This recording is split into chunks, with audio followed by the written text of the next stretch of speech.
Assalamualaikum warahmatullahi wabarakatuh. Ila hadratin Nabi Muhammad sallallahu alaihi wasallam wa ila jami'i masyayikh wa bil khusus Romo Kiai Haji Muhammad Anwar Mansur wa ila jami'i mu'allifil kutub khususun mu'allif Khulasyah Nurul Yakin wa jami'il muslimin wal muslimat Al-Fatihah.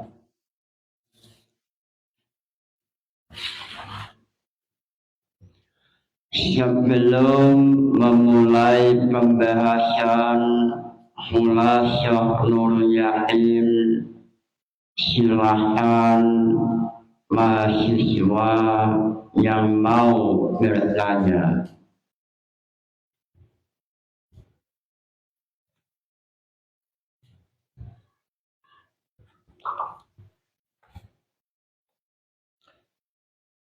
Assalamualaikum warahmatullahi wabarakatuh. Langsung saja, saya ingin bertanya mengenai hal yang pernah saya baca mengenai sejarah, bahwa pada saat Kanjeng Nabi hijrah bersama Sayyidina Abu Bakar, ada non-muslim yang melihat beliau. Nah, pada saat itu karena Kanjeng Nabi belum diketahui banyak orang, atau yang lebih dikenal Sayyidina Abu Bakarnya, maka non-muslim ini bertanya kepada Abu Bakar, siapa orang yang bersamamu? Maka Sayyidina Abu Bakar menjawab, dia adalah petunjuk jalan. Yang dimaksud Abu Bakar di sini adalah petunjuk jalan Islam. Nah, sedangkan yang dipahami oleh non-muslim adalah petunjuk jalan biasa. Nah, begitu juga seperti contoh lain ketika kita ditanya, kamu sudah nikah? Maka sebenarnya itu kan jawabannya ada dua, secara realita dan dalam mimpi, kan seperti itu. Nah, ini kalau saya baca dalam Syarah Juman itu termasuk dalam salah satu contoh Badi' Tauriyah. Nah, itu benar atau tidak minta kejelasannya. Apakah contoh seperti itu yang dikehendaki, seperti Abu Bakar yang dikehendaki makna jauh, itu masuk Badi' Tauriyah, itu benar atau tidak minta kejelasannya. Mungkin itu saja. Barangkali ada contoh lain yang dapat mempermudah memahami Badi' Tauriyah. Yang lebihnya mohon maaf. Assalamualaikum warahmatullahi wabarakatuh.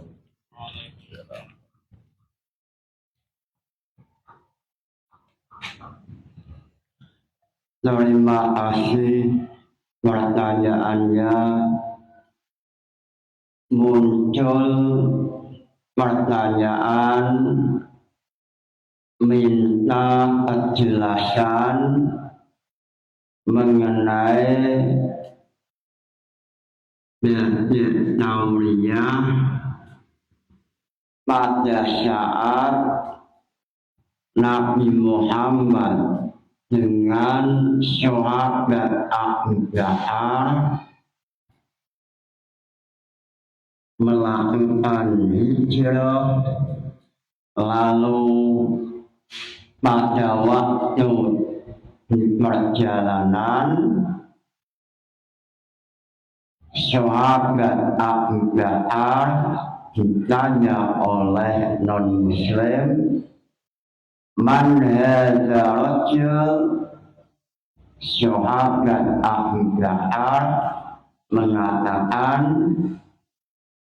hadza rajul yahdini as-sabila. apa yang diucapkan oleh sahabat Abu Bakar ini termasuk dari Tauriyah, minta penjelasan mengenai dari Tauriyah. Sebelum memulai pembahasan, alangkah istimewanya membaca Mulasyah Nur Yakin mengenai hijrahnya Nabi Muhammad Sallallahu Alaihi Wasallam. Dalam Mulasyah Nur Yakin halaman 50 mengatakan hijratul Mustafa Sallallahu Alaihi Wasallam.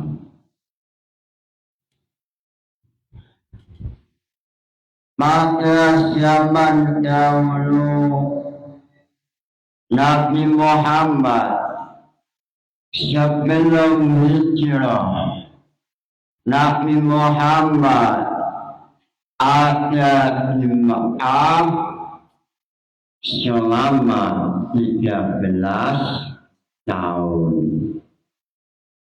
Selama 13 tahun pimpinan non-Muslim Mekah seperti Abu Jahal, Abu Lahab, Khalid bin Walid, Khalid bin Mughirah selalu melakukan kejahatan pada Nabi Muhammad dan juga sahabat Nabi. Nabi Muhammad selalu mendapat kejahatan mulai dari rencana pembunuhan dan lain-lain, semuanya yang dilakukan oleh non-Muslim tidak ada yang berhasil sebab Rasulullah selalu dijaga oleh Allah Ta'ala. Allah dalam ayat suci Al-Quran mengatakan Wallahu ya'simuka minan nas. Allah lah yang selalu menjaga Nabi Muhammad. Lalu pada suatu malam kelompok pimpinan Mekah memiliki niat jahat untuk membunuh Nabi Muhammad. Lalu Allah meminta Muhammad supaya hijrah menuju Madinah. Lalu pada waktu Nabi Muhammad bersama dengan sahabat Abu Bakar dalam perjalanan, ada satu non-Muslim yang masih mencari Nabi Muhammad untuk ditangkap atau dibunuh. Lalu laki-laki ini belum pernah melihat wajah Nabi. Laki-laki non-muslim ini belum pernah mengenal wajah Nabi Muhammad. Laki-laki ini tidak pernah bertemu Nabi, tetapi laki-laki ini mengenal sahabat Abu Bakar, sehingga dalam syarahnya Juman Al-Musyidi ini kitab syarahnya Juman Uqudul Juman halaman 94 mengatakan wa min dzalika qawlu Abu Bakar radhiyallahu anhu fil hijrah wa qad su'ila anin nabi sallallahu alaihi wasallam man hadza faqala rajulun yahdini asyabila arada yahdini ilal Islam. Man hadza faqala rajulun yahdini asyabil arada yahdini ilal Islam. Pada waktu sahabat Abu Bakar bersama Nabi Muhammad, lalu ada non-muslim yang mengenal Abu Bakar, lalu non-muslim ini bertanya pada sahabat Abu Bakar, man hadza, wahai sahabat Abu Bakar, siapa laki-laki yang bersama dengan engkau? Apa jawaban Abu Bakar? Seandainya sahabat Abu Bakar menjawab laki-laki yang bersama denganmu adalah Nabi Muhammad, pasti Nabi Muhammad ditangkap atau dibunuh oleh non-muslim. Sehingga dalam situasi ini sahabat Abu Bakar yang terkenal memiliki ilmu balagha, yang memiliki ilmu ma'ani, ilmu bayan, ilmu badi', beliau menjawab, hadza rajulun yahdini asyabila. Wahai non-muslim, wahai fulan, laki-laki yang bersama denganku adalah menunjuk jalan. Ini adalah laki-laki menunjuk jalan. Lalu non-muslim memahami asyabila, yahdini asyabila adalah manusia yang membantu menunjuk jalan.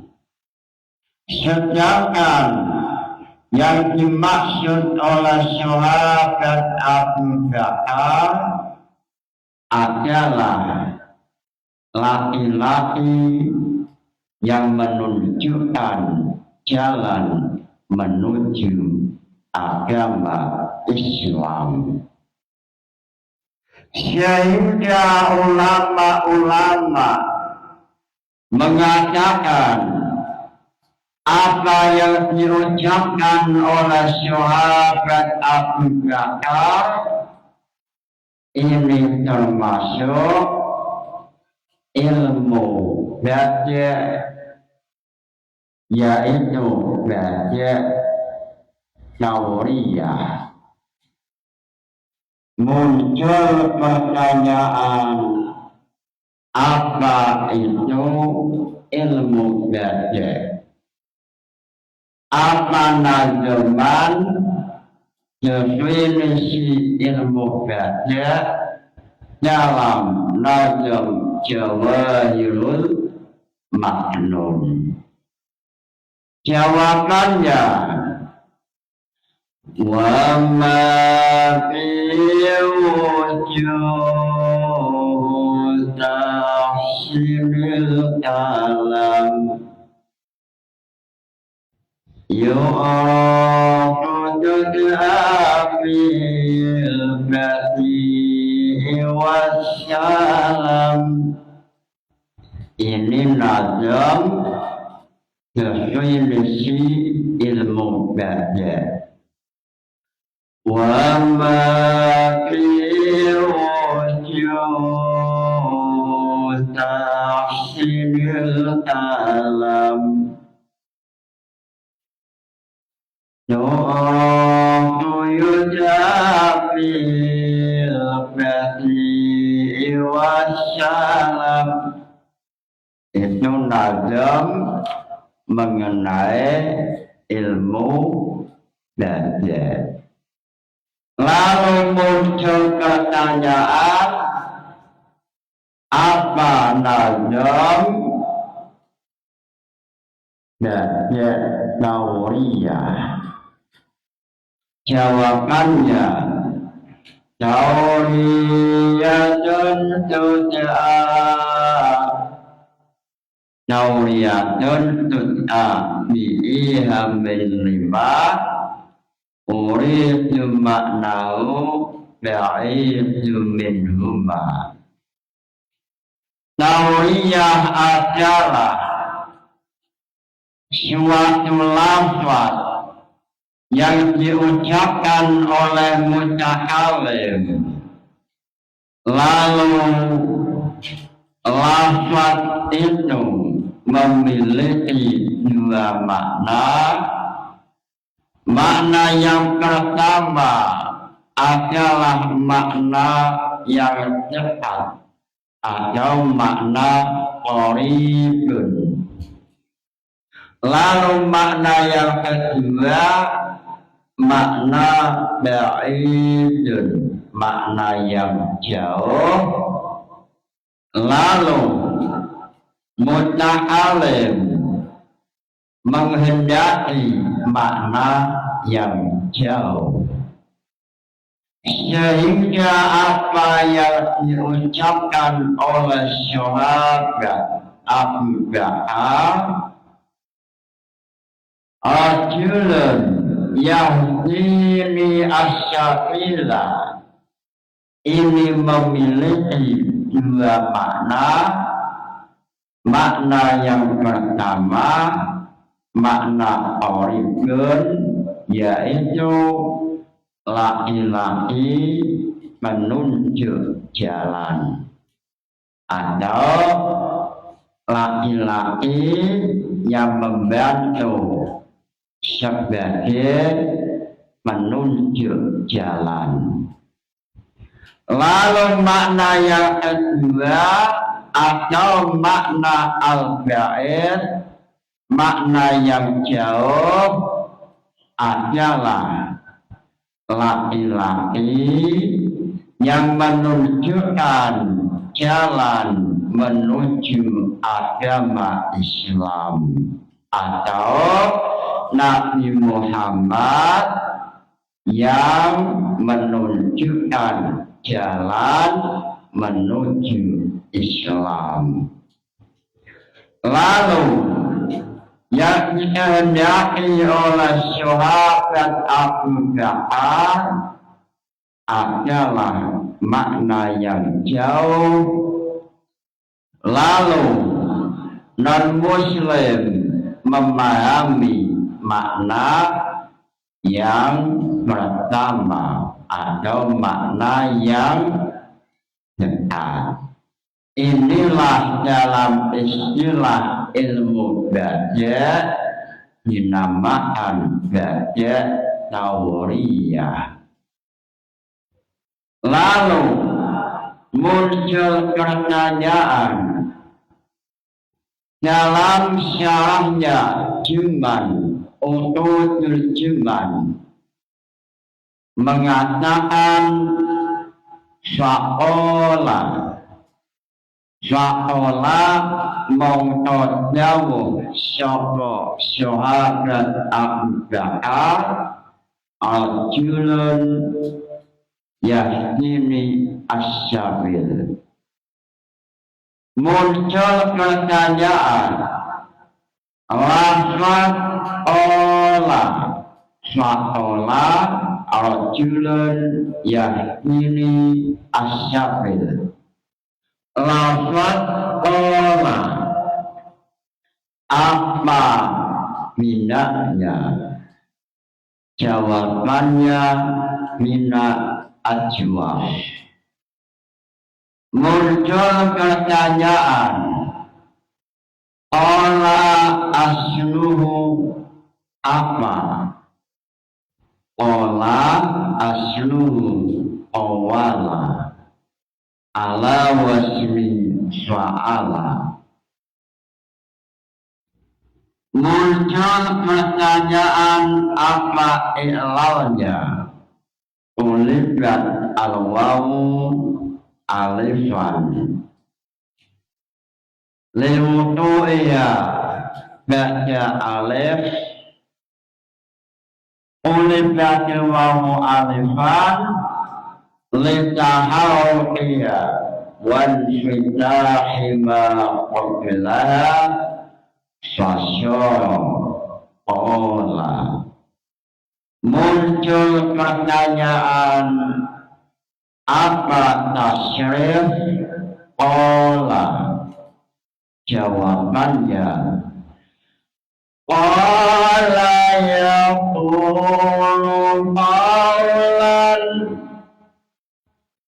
wa ma qalan bahwa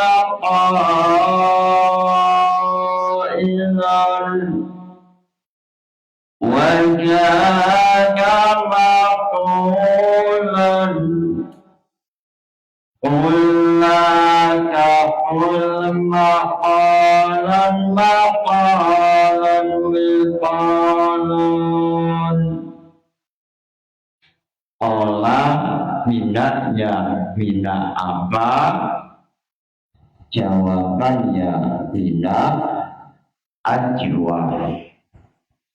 Muncul pertanyaan apa nazam minak ajwa? Jawabannya wasani anwa'i ma'ainan o'il fasamil ajwa faqala qad musil. Qala qad musil. Contohnya qala adalah minak ajwa. Qala yaqulu qawlan wa ma qalan fahuwa qailun. Muncul pertanyaan fahuwa qailun. isim fa'il, apa iklal, qailun jawabannya, qailun asluhu qailun. Ulifat al-wawu hamsyatan liwuqu'iya ba'da al-syaidah fi ismil fa'il fasyara qailun. Muncul pertanyaan, apa nazam iklal semacam itu?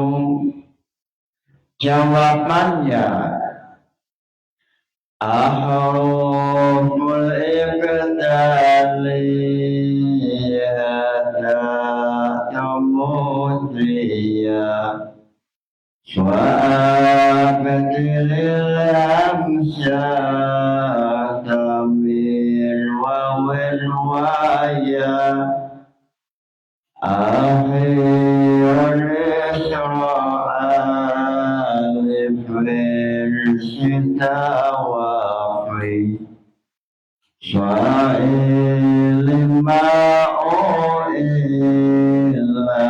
aynaka tahwi.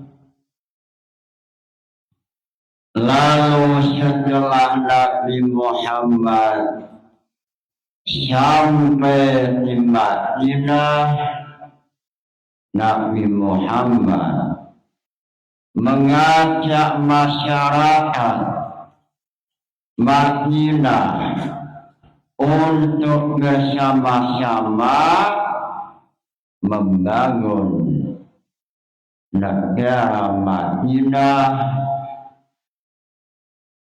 Lalu Nabi Muhammad mengajak Yahudi Bani Quraidah, Yahudi Bani Nadir, Yahudi Bani Qainuqa untuk menjadi warga negara Madinah sesuai dengan konstitusi piagam Madinah, yaitu antara satu kelompok dengan kelompok lain selalu hidup saling membantu, saling mencintai tanah air. Hubbul watan minal iman, tidak boleh untuk saling mengkhianati. Lalu kelompok Yahudi ternyata yang statusnya adalah non-muslim mu'ahadah mengkhianati perjanjian.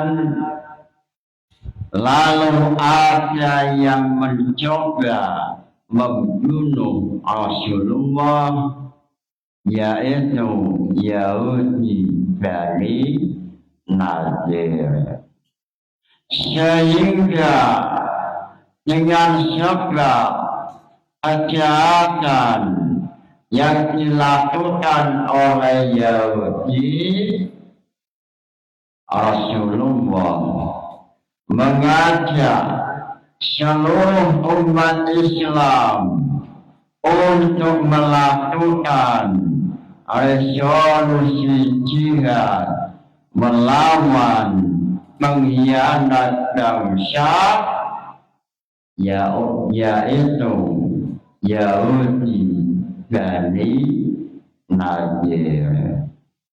Sehingga apa yang dilakukan oleh Nabi Muhammad sesuai dengan ayat suci Al-Quran yang ditulis dalam Khulasah Nurul Yakin Udina lilladzina yuqataluna bi'annahum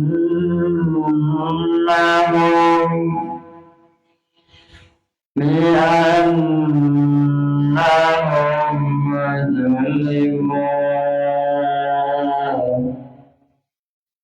wa inna Allaha ala nasrihim laqadir.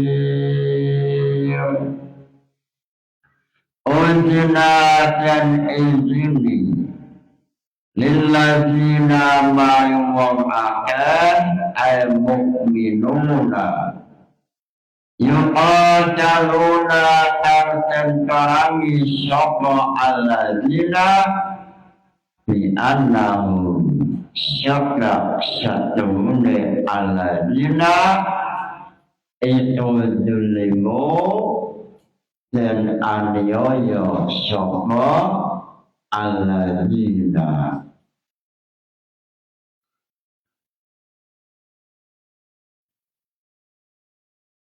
wa inna Allaha ala nasrihim laqadir. Dan sesungguhnya Allah Ta'ala Maha Kuasa untuk menjadikan umat Islam menjadi pemenang, tampil sebagai pemenang, sehingga setelah Yahudi Bani Nadir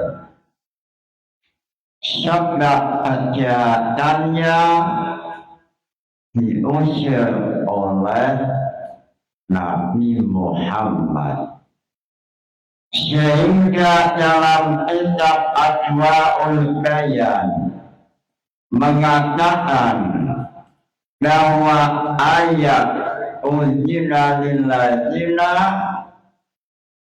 lafat bi annahum zulimu arba'u syababiyatun wa hiya min masyalikil ilah Anas al-Zahir. Mengenai ayat Uzina lilladzina yuqataluna bi annahum zulimu dalam kitab Adwaul Bayan mengatakan sebab terjadinya resolusi jihad yang dilakukan oleh Nabi Muhammad, sebabnya adalah kejahatan yang selalu dilakukan oleh non-muslim, dan ini termasuk contoh masyalikul illah. Muncul pertanyaan, apa yang dinamakan masyalikul illah? Jawabannya at-turutu ad-dalatu ala qaulil wasfi illatan. Mengenai pertanyaan ini, Imam Jalaluddin Asyuyuti mengatakan bahwa yang dinamakan masyalikul illah yaitu metode untuk melacak sifat menjadi illah atau adalah ala qaulil waswi illatan. muncul pertanyaan masalikul ilat nas al-zahir ini termasuk masalikul ilat nomor berapa, lalu apa nazamannya? Mengenai pertanyaan ini, jawabannya adalah al-awwal ijma'u fan-nasmu alih mislu li'ilatin ada sumayali. Mengenai pertanyaan ini, Imam Jalaluddin melalui nazuman Jam'ul Jawabat, beliau mengatakan masalikul ilam yang nomor 2 yaitu masalikul ilam nas al-zahir. Lalu beliau mengatakan nazamannya adalah al-awwalul ijma'u fan-nasu alih mislul illatin ada summa yali. Muncul pertanyaan, ada berapa masalikul illah? Mengenai pertanyaan ini, Imam Jalaluddin As-Suyuti mengatakan masalikul illah jumlahnya ada 10.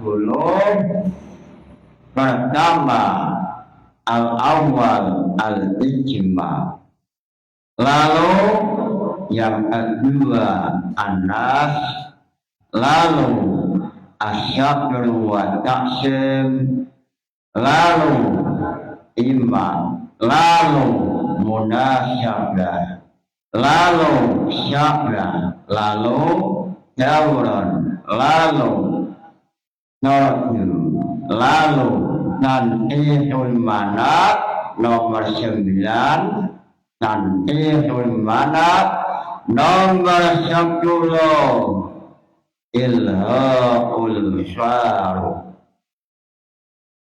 Inilah salah satu mata kuliah yang diajarkan oleh Nabi Muhammad, bahwa munculnya api peperangan, munculnya resolusi jihad Nabi sebab kejahatan non-muslim. Mengenai kejahatan non-muslim, pada tahun 3 Hijriah, yaitu pada perang Uhud, Khalid bin Walid bersama dengan pasukan yang banyak sekali, yaitu 3.000, datang untuk menghancurkan Madinah.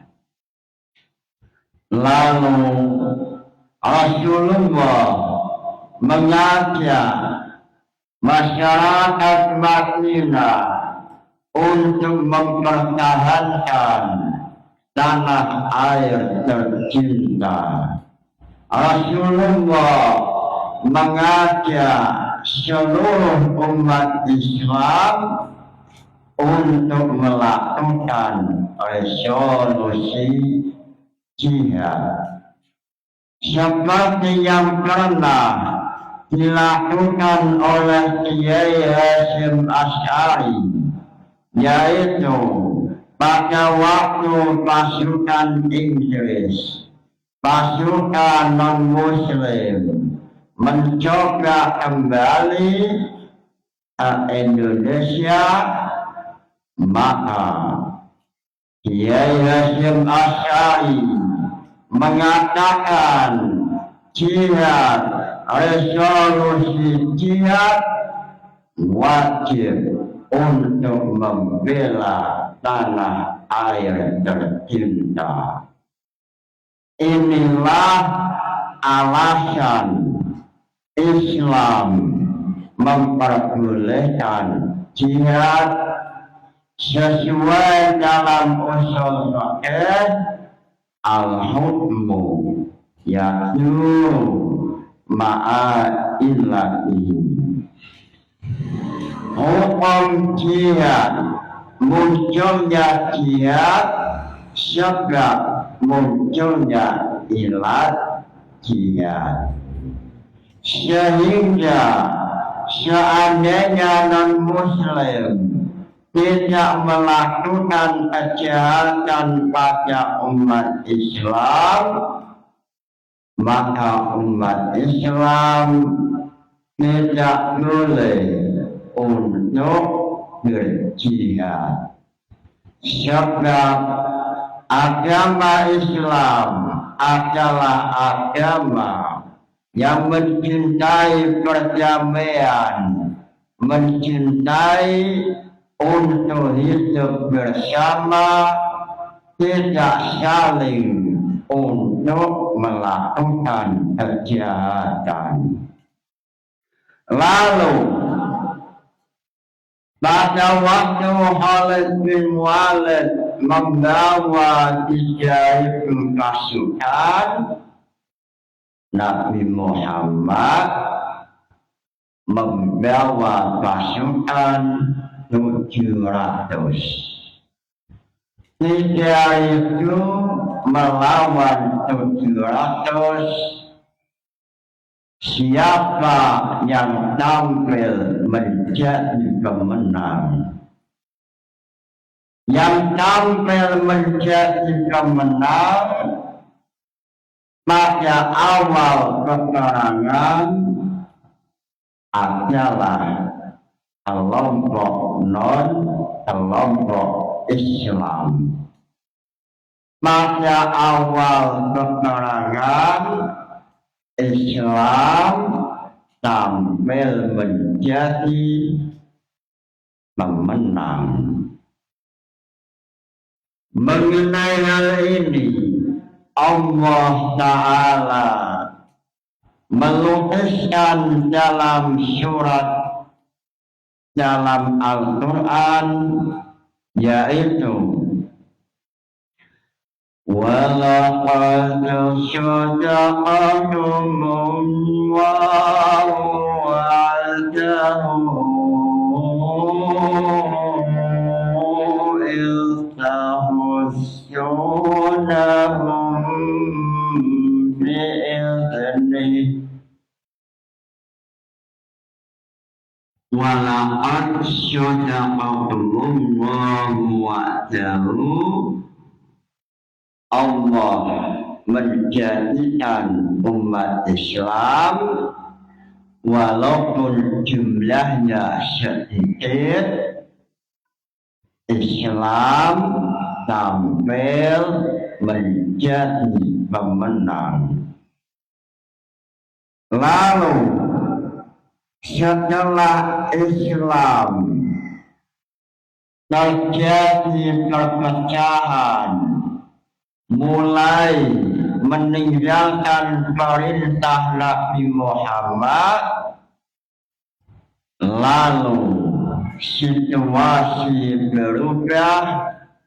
Yang semula Islam mampu mengibarkan bendera kemenangan, lalu Islam mengalami kekalahan sesuai dalam ayat hatta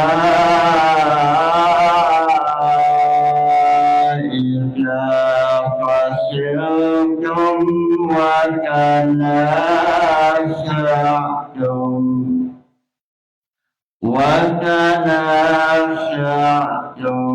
fil amri wa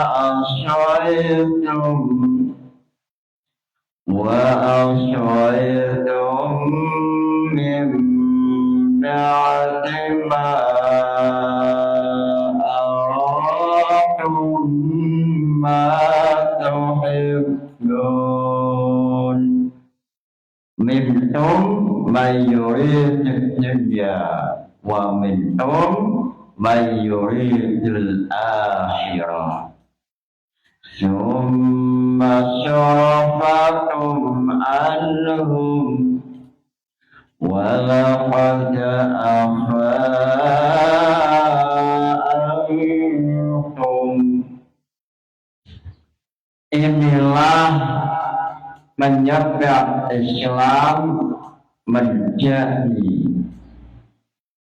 kelompok yang kalah, sebabnya adanya perpecahan,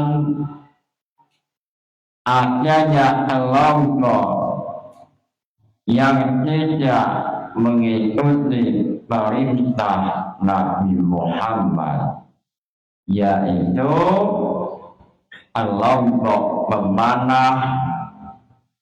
Sebelum peperangan, Nabi Muhammad sudah wasiat, wahai kelompok pemanah, jangan sekali-kali meninggalkan posisi, sebab pasukan pemanah yang ada di atas gunung Uhud adalah posisi yang sangat penting. Tetapi sebab kelompok pemanah melihat indahnya dunia, melihat harta ghanimah yang ditinggalkan oleh non-muslim, dengan sebab tertipu dengan keindahan dunia, akhirnya kelompok pemanah meninggalkan tempat memanah. Lalu Khalid bin Walid melihat tempat memanah ditinggalkan, lalu Khalid bin Walid langsung naik gunung, sehingga keadaannya berubah. Islam mengalami kekalahan. Lalu pada waktu Islam dalam keadaan susah, Nabi Muhammad mengalirkan darah sebab terkena pukulan.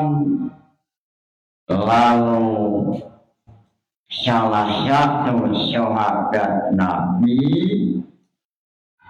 meminta pada Nabi untuk melaknat non-muslim, termasuk yang dilaknat adalah Khalid bin Walid. Lalu apa jawaban Nabi? Nabi Muhammad menjawab, wahai sahabatku, saya diutus oleh Allah rahmatan lil alamin. Saya diutus sebagai Nabi rahmatan lil alamin, Nabi yang penuh dengan kasih sayang. Saya diutus bukan untuk selalu melaknat. Inilah akhlak yang dimiliki oleh Nabi Muhammad, sehingga walaupun Khalid bin Walid mencoba untuk membunuh Nabi Muhammad sambil meneteskan air mata, berdoa kepada Allah yang Maha Kuasa, meminta supaya Khalid bin Walid mendapat hidayah masuk Islam. Lalu setelah Nabi berdoa, setelah selesai peperangan Uhud, Khalid bin Walid kembali ke Mekah. Lalu tidak lama Khalid bin Walid masuk Islam. Lalu Khalid bin Walid setelah masuk Islam, yang semula menjadi manusia yang jahat, akhirnya menjadi manusia yang baik, yang menjadi panglima Islam, yang tidak pernah mengalami kekalahan. Khalid bin Walid setelah Islam menjadi Sayyidullah, pedangnya Allah. Inilah salah satu barokah doanya Nabi Muhammad. Dengan doanya Nabi Muhammad, Khalid bin Walid berubah, yang semula menjadi manusia jahat menjadi manusia baik. Lalu pada suatu saat Khalid bin Walid ditantang oleh non-Muslim untuk minum racun. Khalid bin Walid oleh non-Muslim ditantang, seandainya Khalid bin Walid minum racun selamat, maka non-Muslim ini mau masuk Islam. Padahal racun adalah racun yang terkenal mematikan. Lalu Khalid bin Walid dengan membaca Bismillah, membaca basmalah, Khalid bin Walid meminum racun, dan ternyata Khalid bin Walid tidak terkena racun atau selamat dari racun. Sehingga dalam I'anatul Talibin atau dalam tafsir Ar-Razi menceritakan mengenai keistimewaan basmalah. Muncul pertanyaan, apa nilai balaghah dalam lafaz bismillah? Lalu dalam kitab Luqbil Mahsyun Syarah Jawahirul Maknun halaman 4 mengatakan lafaz basmalah memiliki balaghah, nilai balaghah mulai dari ilmu ma'ani, ilmu bayan, ilmu badian. Ilmu ma'ani adalah wahafizul ta'iyatal ma'ani anhata yu'ahu bil ma'ani. Ini nazam definisi ilmu ma'ani. Lalu nazam definisi ilmu bayan, fanul bayani ilmu mafi urif ta'iyatul makna bisurkin mukhtalif. Lalu nazam ilmu bayan, ilmu badian, wa ma fi wujud tasibil alam yu'afudul afil badi'i wassalam. Ini nazam ilmu badian, sehingga dalam bismillah ada ilmu ma'aninya, ada ilmu bayan, ada ilmu badian. Salah satunya ilmu ma'ani adalah mengenai susunan alimat dalam lafaz basmalah, bismillah. Ini ada ta'aluk yang kedua, muncul pertanyaan.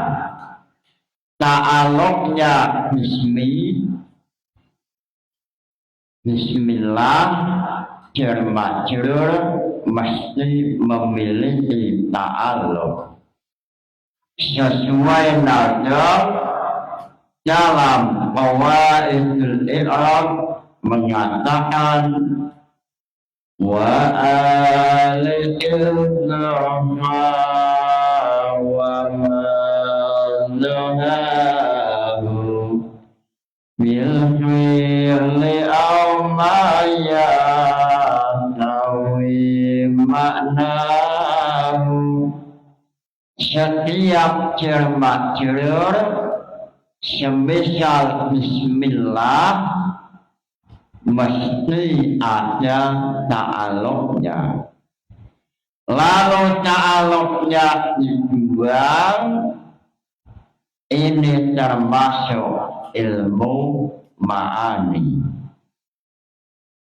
termasuk alam ijaz, yang sehingga andekan ta'aluk ditampilkan, maka dalam nazam Juman mengatakan seandainya ta'aluk bismillah ditampilkan, maka yang baik yang mengandung nilai ilmu ma'ani ta'aluknya fi'il yang diakhirkan bismillahi abtadi'um. Ini ta'aluk am atau ta'aluk yang khas. Bismillahi u'allifu. Mengenai masalah ta'aluk dalam tafsir Ar-Razi, ta'aluk bismillah bisa menjadi 8. Ta'alluq am fi'liyah muqaddamun, ta'alluq khas fi'liyah mu'akhkharun, ta'alluq ismiyah muqaddamun, ta'alluq ismiyah khas mu'akhkharun. Sehingga ta'alluqnya bisa fi'il umum yang diakhirkan atau diawalkan dari ma'mul. Lalu Imam Jalaluddin Asyuyuti mengatakan yang lebih baik ta'alluqnya diakhirkan, sebab dengan adanya ta'alluq diakhirkan memiliki faedah ihtimam dan tahsis, sesuai dalam nazm Jumat yang mengatakan bahwa ta'alluq yang baik dalam bismillah adalah ta'alluq yang berupa fi'il yang diakhirkan, sesuai dalam nazam taqdiru ma'ulliqa bismillahi fi mu'akhiran fa'iyarin bisyababi. Inilah nazam Juman, nazam 292, nazam Utudul Juman. Taqdiru ma'ulliqa bismillahi bihi mu'akhiran fa'iyarid bisyababi. Ta'alluqnya bismillah banyak sekali metode, bisa am fi'liyah mu'akhiran, am fi'liyah muqaddiman, bisa am ismiyah mu'akhiran atau khas ismiyah muqaddiman. Lalu ulama Kufah mengatakan yang lebih baik adalah ta'alluq fi'il mengenai bismillah, sebab dalam isim itu ada nilai sujud wa dawam, sedangkan dalam fi'il itu ada nilai tajaddud wal muqayyad, sesuai dalam nazam Jawahirul Maknun wa qawlu fi'lan fali ta'yidi bil waqima ifadati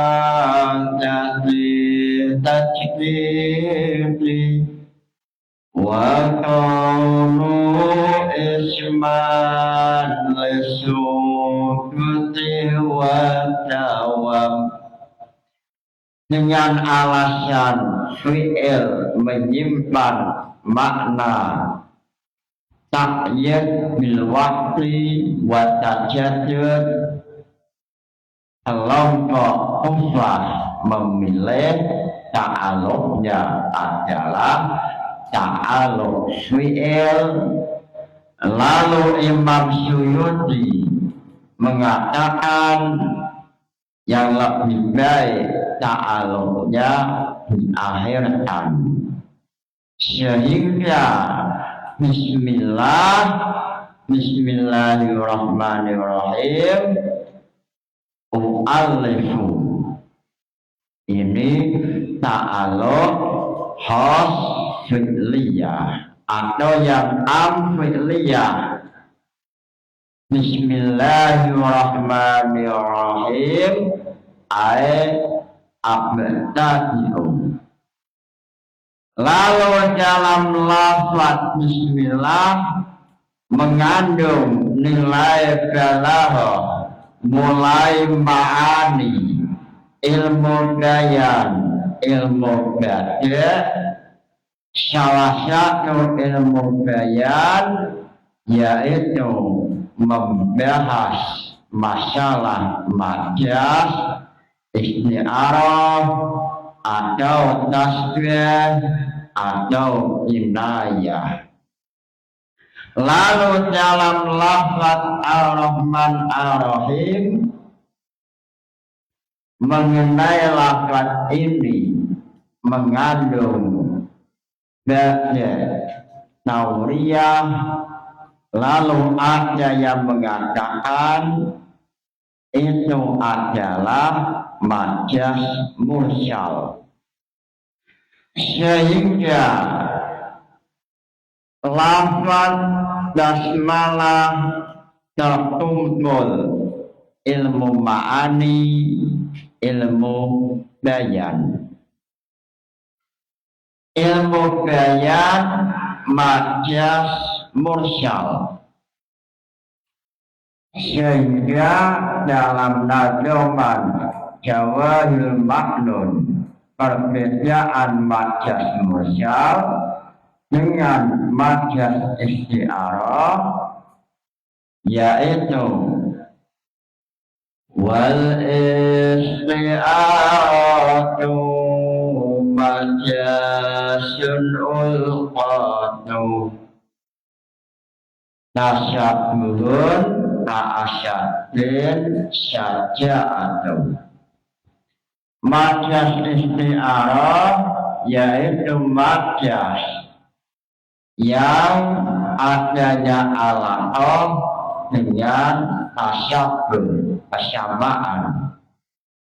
Sedangkan majaz yang alaqahnya tidak dengan tasyabbuh namanya majaz mursal. Seperti itlaqul kulli alal juz'i atau dibalik itlaqul juz'i alal kulli. Lafaz Ar-Rahman ada dua makna. Makna asal, makna dekat adalah rifatul qalbi, dan ini jelas muhal seandainya dimiliki oleh Allah Ta'ala. Lalu makna jauh adalah in'amun, memberi nikmat, bijalali ni'ami au bidaqa'iqil in'am. Sehingga yang dimaksud makna Ar-Rahman adalah makna yang jauh, dan ini termasuk tauriyah. Tauriyatun tuj'a biha min lima urika ma'nahul ba'idu minhuma. Sehingga lafaz bismillah memiliki ilmu ma'ani, mengandung ilmu ma'ani, ilmu bayan, dan ilmu badi'. Lalu muncul masalah apa usul fikih dalam basmalah. Mengenai pertanyaan ini, usul fikih dalam basmalah yaitu mengenai apakah basmalah termasuk ayatun minal Quran ala sabilil hukmi au ala sabilil qad'i, sehingga untuk memahami lebih cepat mengenai jamul jawab, Imam Jalaluddin Asyuyuti mengatakan yusyaruna jannat muhri muqaddimah wa kata syafa'atun bin Muhammad. Imam Jalaluddin Asyuyuti mengatakan jamul jawab pembahasan pertama adalah muqaddimah. Muncul pertanyaan, apa isi muqaddimah? Jawabannya, salah satu isi pembahasan muqaddimah yaitu definisi usul fikih. Muncul pertanyaan, apa nazam usul fikih dalam jamul jawab? Jawabannya, adilatul fiqhil usul mujmilah wa qila ma'ibadu ma yadullulah.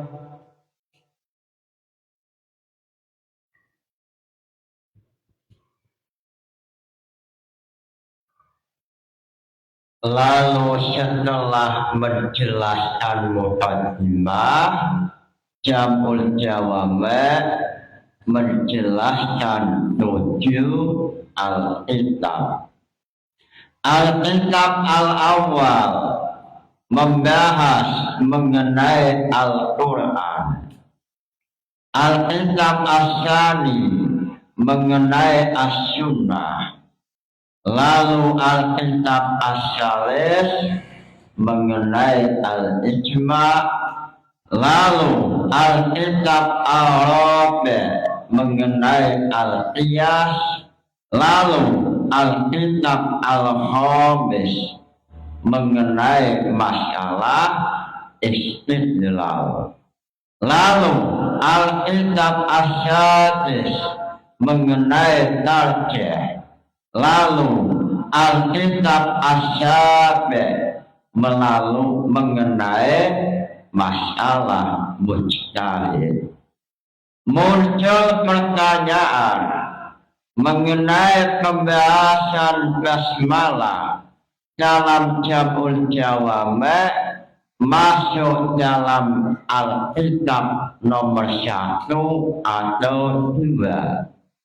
Jawabannya masuk dalam al-kitab al-awwal. Sehingga dalam jamul jawab mengatakan Al-Quran huwa al-lafzu al-munazzalu ala Muhammad al-muqtis al-muta'abbadu min tilawatihi wa minhum al-basmalah. Salah satu mengenai ayat Al-Quran termasuk basmalah. Lalu dalam Hasyiah Al-Adhar menjelaskan khilafiyah, apakah basmalah min jumlatil Fatihah. Dalam masalah ini ulama silang pendapat sesuai dalam keterangan At-Tamhid, yaitu kitab yang ditulis oleh Imam Isnawi atau dalam kitab Mukhtasar Alai mengatakan mengenai masalah apakah basmalah termasuk minal Fatihah, ada dua pendapat. Satu kelompok yang diwakili oleh Imam Suyuti atau Imam Mawardi mengatakan basmalah termasuk Fatihah ala sabilil hukmi. Muncul pertanyaan, apa yang dimaksud ala sabilil hukmi? Jawabannya bahwa basmalah walaupun secara hakikat bukan termasuk Fatihah, tetapi dalam sholat seandainya membaca Fatihah tanpa basmalah maka sholatnya tidak sah. Inilah yang dimaksud ala sabilil hukmi. Lalu dalam syarahnya Jam'ul Jawami yaitu Hasyiah Al-Athar untuk memudahkan memahami mengenai ala sabilil hukmi seperti antara Hijr Ismail dan Baitullah atau Ka'bah. Yang dinamakan Baitullah Ka'bah yaitu bangunan persegi 4 secara hakikat, sehingga Hijr Ismail bukan termasuk Ka'bah. Lalu dalam tawaf Hijr Ismail dihukumi Ka'bah, maksudnya adalah tawaf tidak akan sah kecuali di luar Hijr Ismail.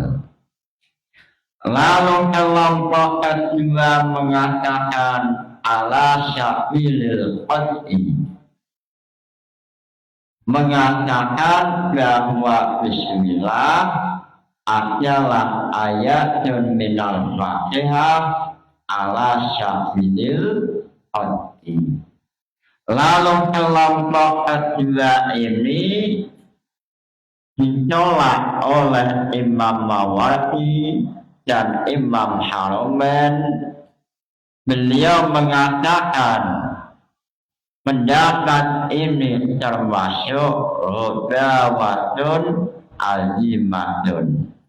Kelompok kedua yang mengatakan basmalah termasuk Fatihah ala sabilil qat'i ini termasuk jahlun.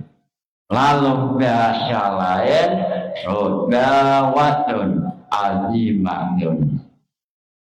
Kenapa dianggap rubawatun azimatun atau dianggap suatu jahil kebetulan?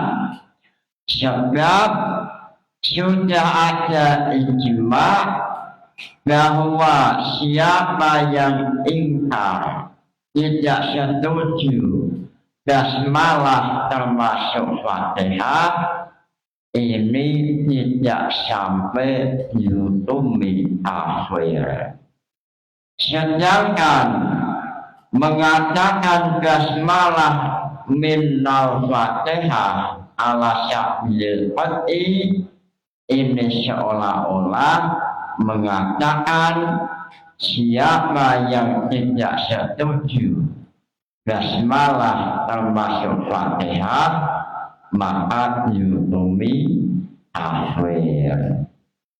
inilah mengenai tahrijul syuruk alal usul.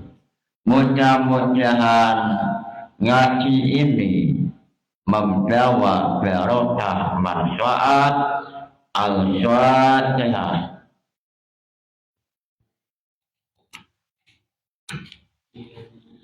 Wassalamualaikum warahmatullahi wabarakatuh.